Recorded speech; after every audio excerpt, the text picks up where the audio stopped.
اللهم صل وسلم وبارك عليك يا حبيبي يا رسول الله. ازيكم حبايبي؟ تعالوا نعمل مخلل خيار سريع هتعمليه الصبح وتاكليه بالليل، مقرمش وخطير واول واحده زي اخر واحده. اقول لك سر القرمشه وسر اللون الجميل ده ايه؟ يلا بينا نصلي على النبي ونجيب خيار وفلفل وجزر الكميه اللي حضرتك حباها. حابه تعملي خيار بس مفيش اي مشكله، بس بصراحه الفلفل بيدي نكهه حلوه جدا. ويا سلام بقى لو فلفل سبايسي، لو انت هتعملي فلفل عادي حطي قرن واحد بس سبايسي بيدي نكهه حلوه. غسلت الفلفل كويس والخيار، وكان عندي جزرتين كده في التلاجة قطعتهم صوابع رفيعة عشان يستوي بسرعة مع الفلفل. بمسك الخيار بعمل له فتحات والفلفل علشان انا ما بقطعهوش، بعمله زي ما هو كده عشان يقعد عندي فترة طويلة. لكن لو انت هتقطعيه قطعيه بالطريقة اللي انت حباها، حلقات صوابع براحتك. مخلل سريع يعني ميه مغليه، غليت ميه ونزلت بيها وبنحط على كوبايه الميه معلقه من الملح.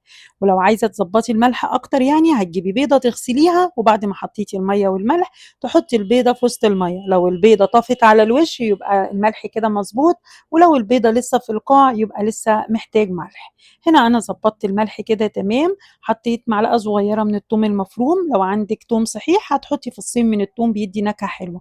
وحطيت معلقة صغيرة كده من الكرفس، أنا باجيبه بافرّزه، فخدت معلقة صغيرة وحطيت معلقتين من الخل.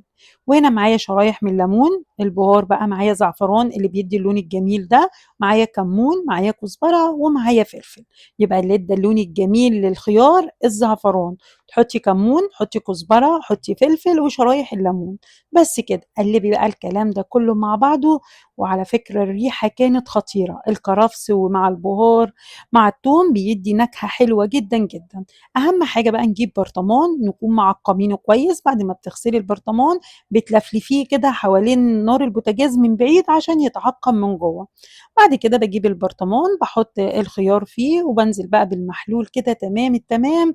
وباضبّط برضه بادوق كده الملح عشان كان محتاج مَيّة، فزوّدت مَيّة مغلية تانية عشان لازم المَيّة تكون مغطية المخلل.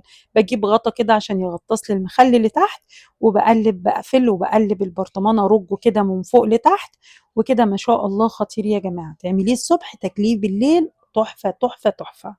أسرع مخلِّل هتعمليه وأحلى مخلِّل هتعمليه خطير، مقرمش وتحفة وأول واحدة زي آخر واحدة. ما تنسوش بقى لايك وشير وتحطّي لايك حلو للفيديو ده، وأشوفِك في فيديو جديد.